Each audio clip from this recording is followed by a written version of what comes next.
friends, welcome back to my channel Swati Science Classes. This is Swati here. Today I am going to explain you question and answer video of chapter number 8 Winds, Storms and Cyclones, class 7. So friends, let's get started.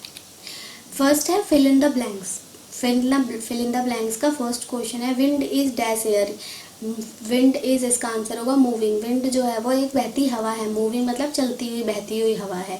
दूसरा है winds are generated due to dash heating on the earth. Winds जो है वो कैसे generate होते हैं, कैसे पैदा होते हैं, तो वो अनइवन हीटिंग, जब धरती पे मतलब हमारे अर्थ पे जब अनइवन मतलब असमान हीटिंग होती है तो उससे विंड्स जनरेट होते हैं, तब तेज हवा चलती है. Near the earth surface dash air rises up whereas dash air comes down. Earth के सरफेस के पास डैश एयर यानी कि वार्म एयर राइजेज अप. जो वार्म एयर होती है वो हल्की होती है, इसलिए वो आसानी से ऊपर उड़ जाती है.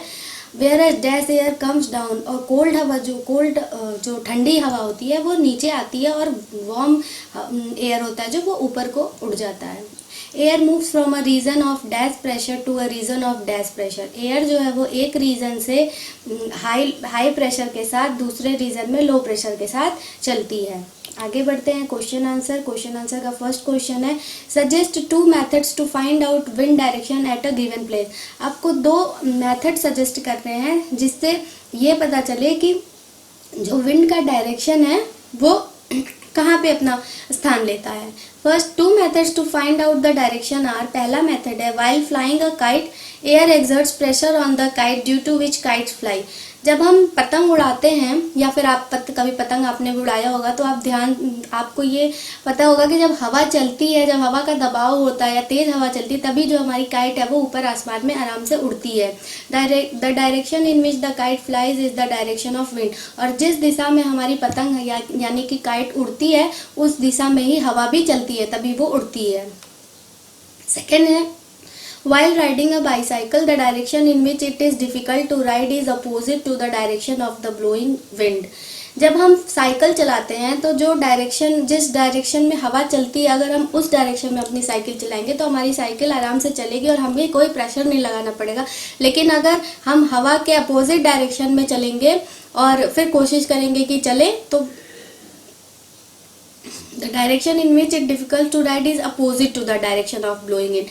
opposite मतलब कि जो विंड चल रही है उसके अपोजिट अगर आप साइकिल चलाना चाहेंगे, कि मान लीजिए आप लेफ्ट साइड में जा रहे हैं और आपका जो हवा चल रहा है उसका डायरेक्शन राइट साइड से है, तो अगर आप लेफ्ट साइड में जाएंगे या फिर राइट साइड में अगर आप जाएंगे अपोजिट में जाएंगे तो वो साइकिल आपकी नहीं चलेगी, आपको थोड़ी डिफिकल्टीज होगी चलाने में. therefore while flying a kite or riding a bicycle the wind direction at a given place can be determined. इसलिए हम कह सकते हैं कि पतंग उड़ाना और साइकिल चलाना ये विंड के डायरेक्शन पे डिपेंड करता है, उसके ऊपर निर्धारित होता है. डिटरमाइंड का मतलब निर्धारित.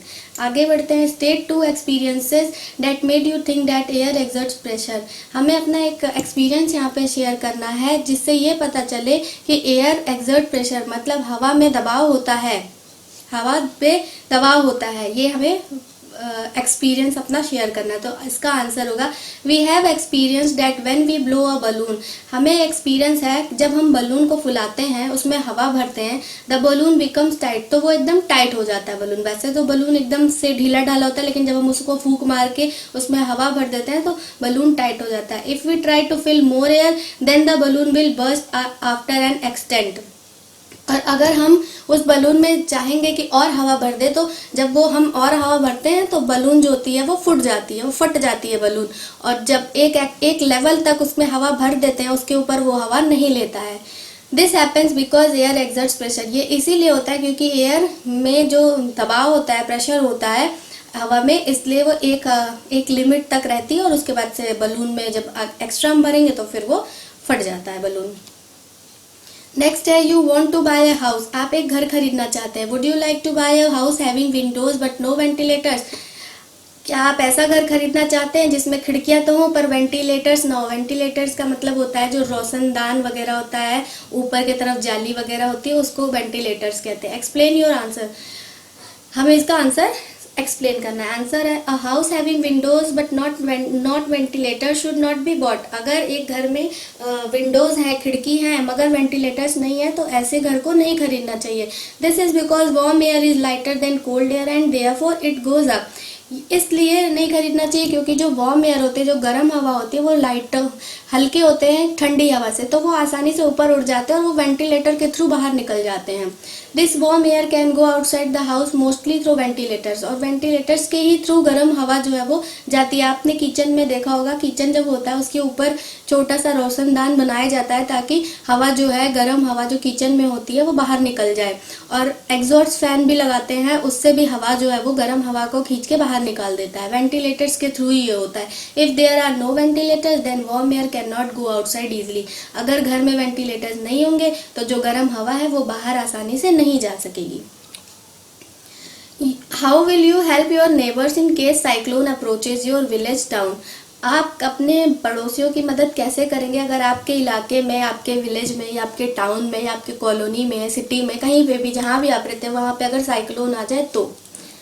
इन केस साइक्लोन अप्रोचेज, अगर साइक्लोन आता है, the neighbours should be helped in the following वे। तो नेबर्स की हम हेल्प इन 3-4 तरीकों से कर सकते हैं। फर्स्ट है by helping in moving to cyclone shelters and other safer place. हम उनको मूव करा सकते हैं वहाँ से, अपने कॉलोनी से उनको साइक्लोन के जो शेल्टर्स बने होते हैं, सेफ होते हैं, सुरक्षित होते हैं, वहाँ हम पहुँचा सकते हैं, या फिर और दूसरी सुरक्षित जगह पे हम उन्हें मूव करा सकते हैं। By asking them to take necessary steps to shift animals, vehicles and household goods to safer places. और हम उनसे पूछ करके उनके ज़रूरत की जो भी चीज़ें हैं, जैसे अगर उनके घर में पेट्स हैं, एनिमल्स हैं, या उनकी गाड़ियाँ हैं, व्हीकल है, या हाउस होल्ड की कुछ ज़रूरी चीज़ें हैं, उनको हम शिफ्ट कर देंगे किसी सेफर प्लेस पे, सेफ जगह पे।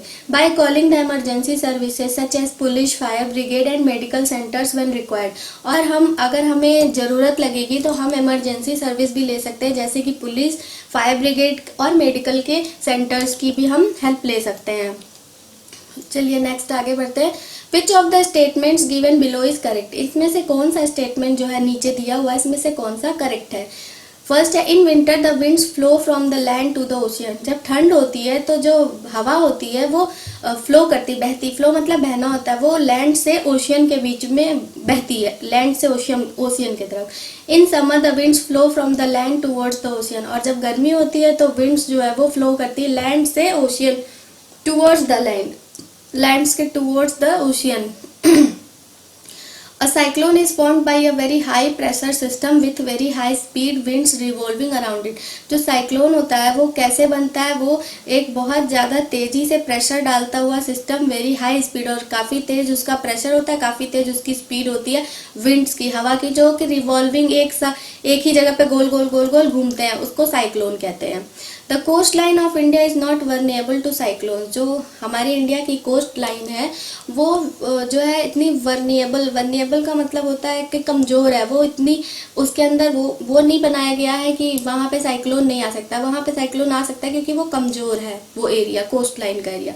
तो इसमें करेक्ट है जो वो है first, the wind in winter the wind flow from the land to the ocean, this is called land bridge.